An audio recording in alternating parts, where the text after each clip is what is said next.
Olá, tudo bem? Estamos dando início à nossa nona aula sobre o curso de Efésios. Temos estudado na última aula sobre a tabela de deveres. Nós vimos os deveres da esposa para com o esposo para com a esposa. Vimos também os deveres dos filhos para com os pais para com os filhos. E agora, no capítulo 6, Paulo fala dos deveres dos escravos para com seus senhores e dos seus senhores para com os escravos.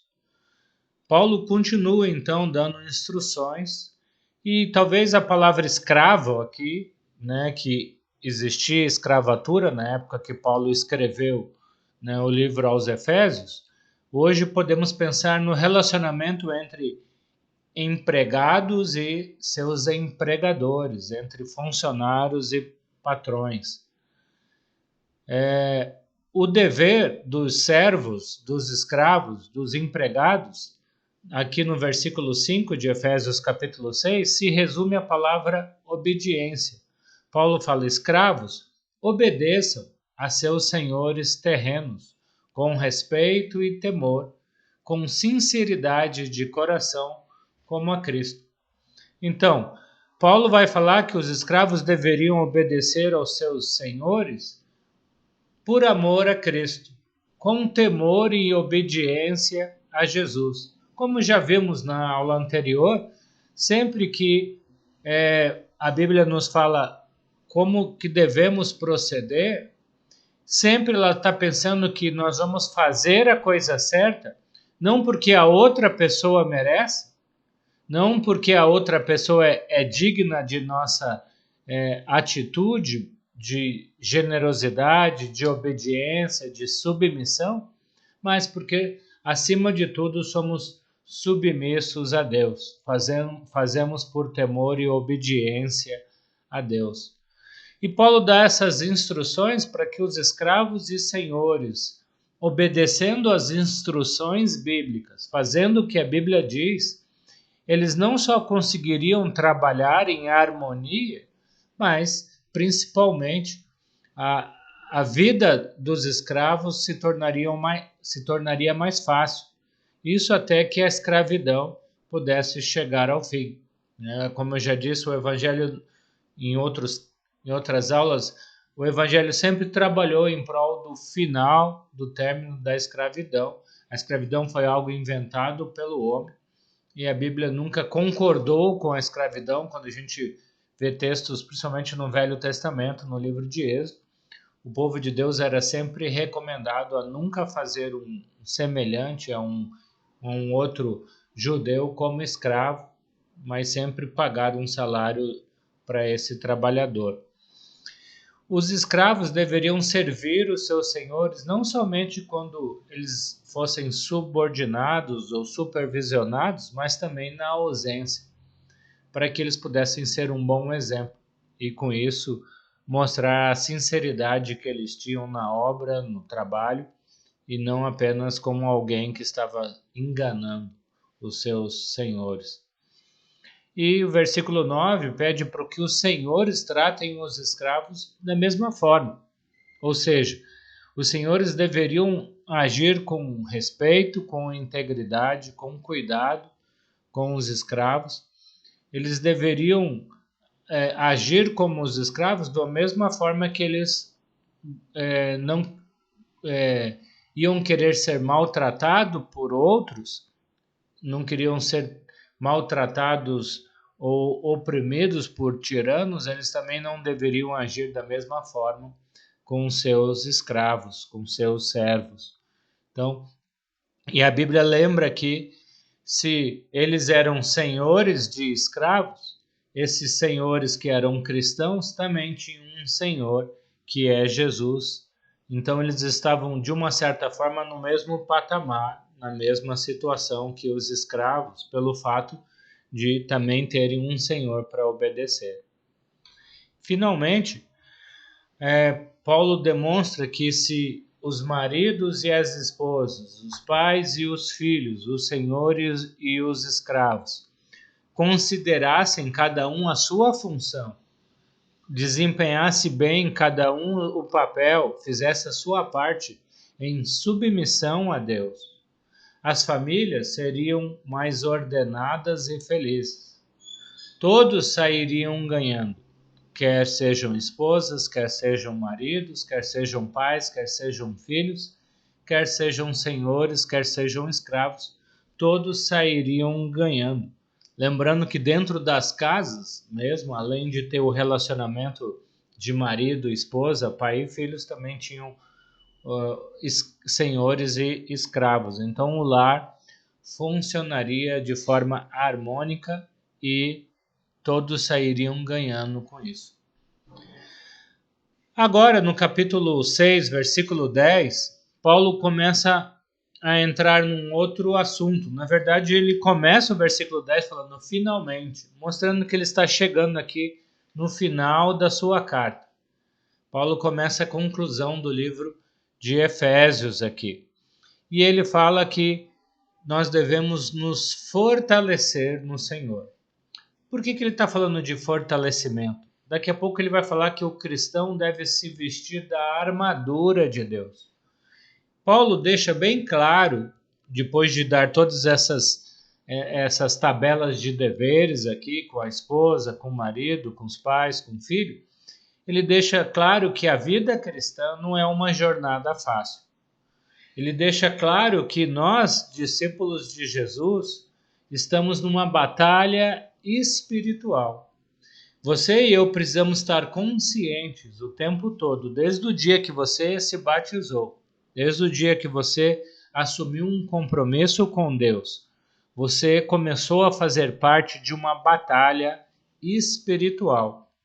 Precisamos estar conscientes disso. A pior coisa que pode acontecer para um cristão, para uma cristã, é não ter a noção de que estamos numa guerra espiritual. A única maneira de vencermos essa batalha espiritual é, em primeiro lugar, tendo dependência de Deus, dependendo totalmente de Deus, que nos vai nos sustentar, suprir todas as nossas necessidades nessa guerra, e principalmente conhecendo o nosso verdadeiro inimigo. Muitas pessoas são derrotadas numa guerra porque não conseguem ver os seus inimigos, não sabem contra quem eles estão lutando. Paulo vai falar que a nossa luta não é contra pessoas, mas contra poderes e autoridades, contra os dominadores desse mundo de trevas. Na verdade, a nossa luta é contra as forças espirituais do mal, contra as forças celestiais do mal. Então, nosso verdadeiro inimigo não é a nossa esposa, o nosso esposo, o nosso patrão, os nossos colegas de trabalho, nossos irmãos dentro da igreja, os nossos filhos, os nossos pais, os nossos irmãos que trabalham na obra ao nosso lado. Muitas vezes fazemos dessas pessoas os nossos inimigos. Encaramos pessoas que estão lutando conosco nessa batalha como se fossem pessoas que estão lutando contra nós. Mas, na verdade, Paulo vai falar que o nosso verdadeiro inimigo é Satanás e os anjos de Satanás. E para vencermos essa batalha, precisamos estar vestidos com a armadura de Deus. E Paulo vai terminar o versículo 18 dizendo que ainda temos um reforço chamado oração. Se nós não tomarmos posse da armadura de Deus, não tomarmos posse das orações, vamos ser derrotados por Satanás nessa guerra espiritual. Então, a armadura cristã existe apenas não para enfeite, mas para ser usada. Não é possível não usarmos a armadura de Deus e vencermos essa guerra espiritual. Talvez você está falando, puxa, mas eu não quero entrar em guerra nenhuma, não pedi para entrar em guerra nenhuma. Na verdade, sempre existiu uma guerra entre Deus e Satanás. E você não tem opção. Ou você está do lado de Deus, que é o vencedor dessa batalha, ou você vai ser instrumento de Satanás e vai ser derrotado junto com Satanás. Você e eu, como discípulos de Jesus, temos o privilégio de sabermos o final dessa guerra. Saber que no final dessa guerra Deus vai sair vitorioso. Então, nada mais sábio do que ficar do lado do vencedor. Mas para isso, Paulo vai falar que devemos nos revestir da armadura de Deus. Lógico, Paulo estava debaixo do Império Romano, então acredito que ele estava pensando num soldado romano extremamente equipado com todas as armaduras que eles tinham para poder lutar contra os seus inimigos. E pensando num soldado romano, Paulo fala que devemos nos revestirmos da armadura de Deus. Um soldado romano tinha pelo menos 6 peças de combates, sendo 5 peças de defesa e uma peça de ataque. Paulo vai falar isso no capítulo 6, versículos 14 a 18. Quais são essas peças? Quais são essas peças de defesa? O capacete, o cinto, as botas, toda a couraça, né, toda a armadura propriamente dita que ele vestia, e ele ainda se defendia com uma espada e atacava com uma lança. Ele se defendia com uma armadura, com um escudo, e atacava seus inimigos e também se defendiam com uma espada. Então vamos olhar a analogia, a simbologia que o apóstolo Paulo usa desses 6 elementos aqui para dizer que você e eu precisamos estar nos revestidos da armadura de Deus. Então primeiro elemento aqui, Paulo fala no versículo 14, devemos estar vestidos com um cinto da verdade. A Almeida vai falar os lombos cingidos com a verdade. O cinto era uma roupa que o soldado usava para prender toda a sua armadura e também, principalmente, a espada, né, que dava liberdade de movimento para o soldado. E a Bíblia muitas vezes vai falar que a verdade é a palavra de Deus. Na palavra de Deus encontramos a verdadeira doutrina, que pode levar uma pessoa a ser salva ou perdida. A palavra de Deus nos fortalece e nos dá firmeza. Pensando na armadura de Deus, um outro elemento que ele vai falar no versículo 14 ainda, na primeira parte ele fala então do cinto, na segunda parte do versículo 14, eu convido você a ler com calma aí, o versículo 14, Paulo fala que devemos estar vestidos com a couraça da justiça. A couraça era a proteção metálica que cobria a frente e as costas de um soldado romano. E a Bíblia vai falar que somos justificados por Deus em Cristo Jesus. Nós estamos cobertos pela justiça de Deus. Você pode ler Romanos capítulo 8, versículo 1 e versículo 33. Fala que pelo sangue derramado de Jesus na cruz, nós nos tornamos justos aos olhos de Deus. Então, quando você for acusado de estar afastado de Deus, de ser pecador, lembre que o sangue de Jesus te torna justo aos olhos de Deus. E uma vez entendendo que somos soldados de Cristo, versículo 15, Paulo fala que devemos calçar as botas do Evangelho. As botas eram usadas pelos soldados nas suas longas marchas para a proteção dos seus pés e também até mesmo das suas canelas e até quase toda a perna. Devemos calçar as botas da pregação do Evangelho. Isaías 52:7 mostra que felizes são os pés daquele que anunciam o Evangelho da salvação. Devemos estar sempre prontos para pregar o Evangelho. Faz parte da armadura de Deus. Versículo 16, ele fala que ainda estamos usando o escudo da fé. Geralmente, o escudo que um soldado romano usava tinha 4 cantos que cobria grande parte do corpo. Quatro partes, 4 pontas nesse escudo, que podia cobrir grande parte do corpo do soldado, protegendo o soldado das flechas, das lanças dos inimigos. E a Bíblia fala que a fé é o nosso escudo. A fé nos salva e nos protege. É pela fé que você e eu recebemos o perdão de pecados. Pela fé que você e eu somos salvos.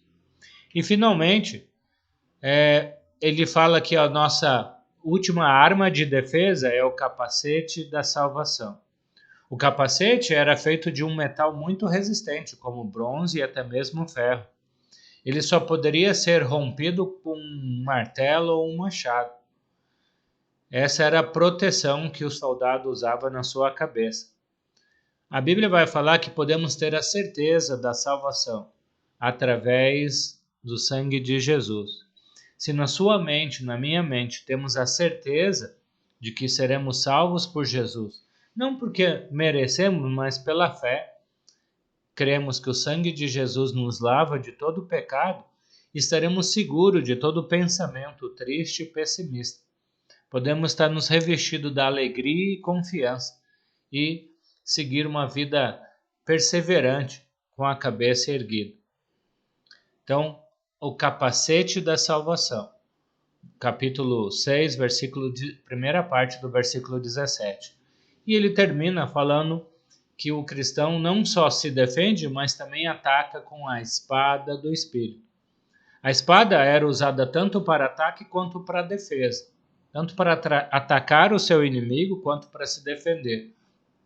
A Bíblia vai falar que a espada do Espírito Santo é a palavra de Deus, que é usada tanto para nos defender, mostrar através da palavra de Deus que somos salvos, que pertencemos a Deus, também ela atinge os infiéis.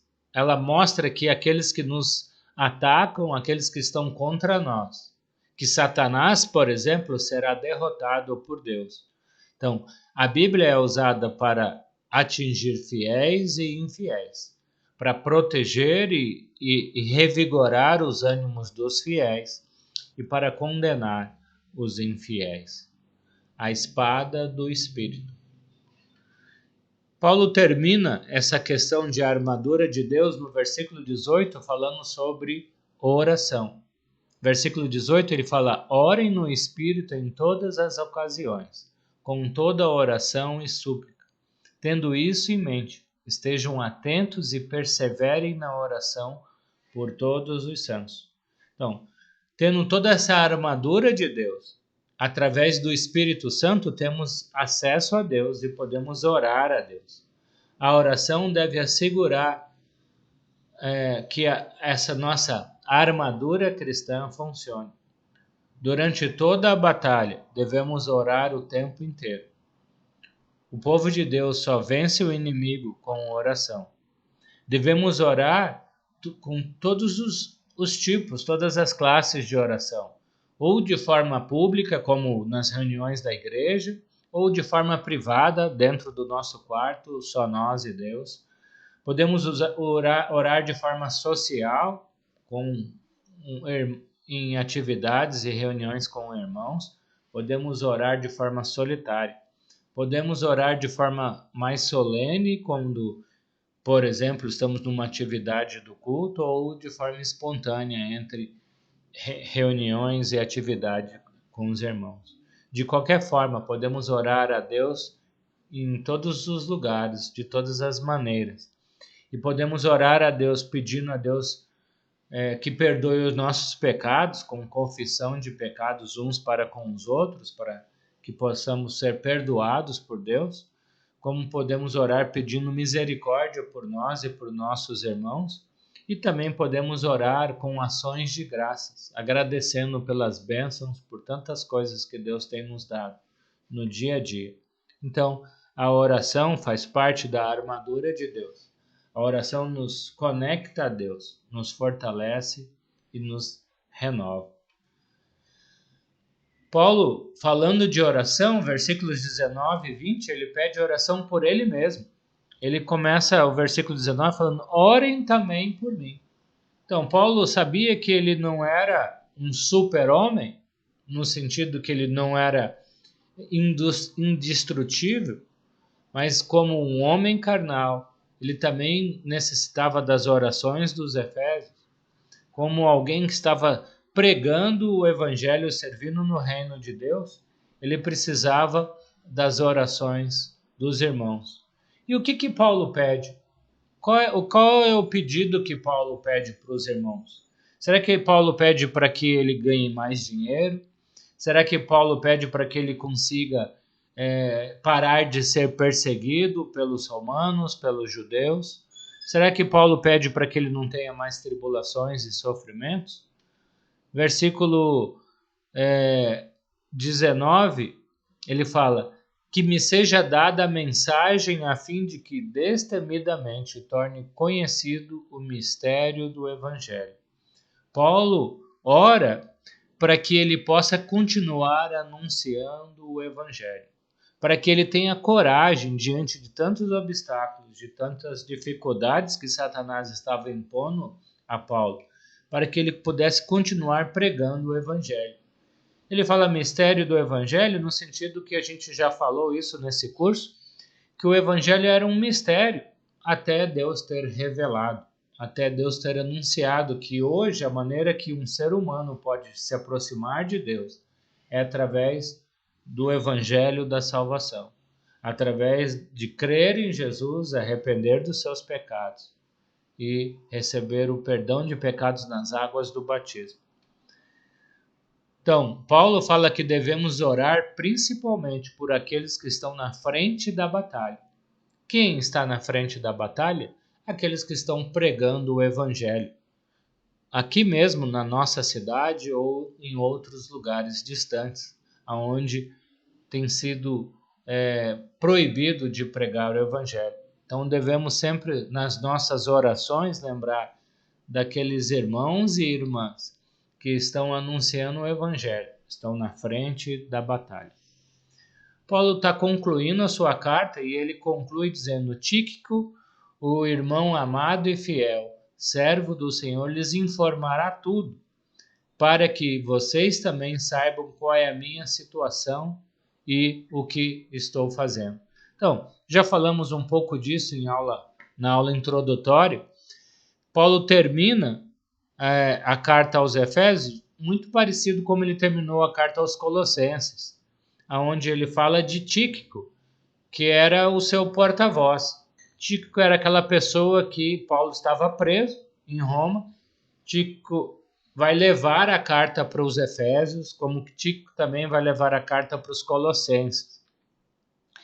Tíquico não só era aquele portador da carta, como vamos dizer aqui, um mensageiro, mas também era um cooperador, um amigo pessoal de Paulo, que sempre que Paulo não podia, mandava Tíquico como seu representante. Assim como em outros momentos Paulo enviou Timóteo e Silas, Paulo enviou Tíquico para que outras igrejas pudessem saber a respeito de Paulo, que Paulo também pudesse saber a respeito daquelas igrejas.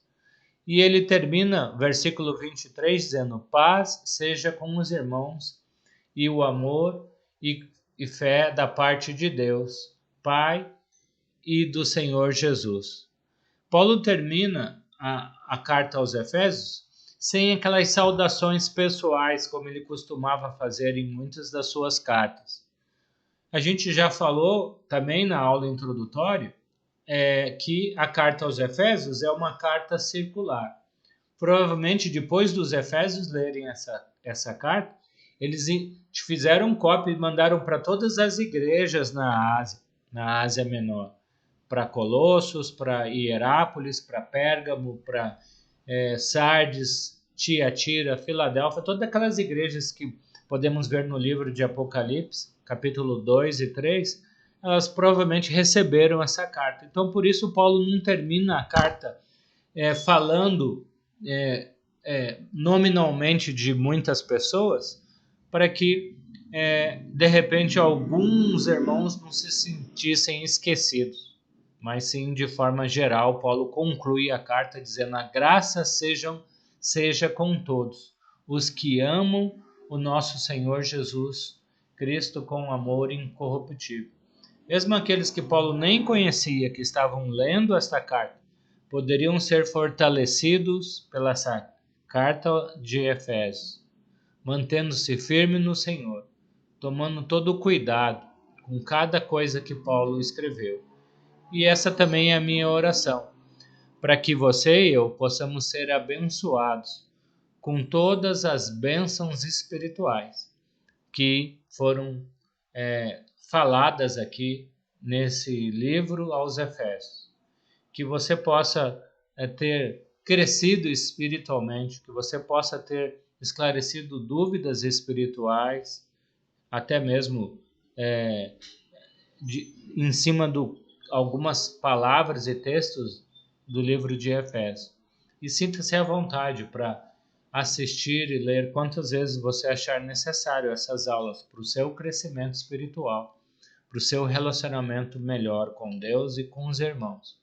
Que você e eu possamos continuar sendo abençoados com todas as sortes de bênçãos espirituais que encontramos nesse livro de Deus através do seu servo Paulo para a igreja em toda a Ásia, assim como a igreja de Éfeso. Que Deus nos abençoe.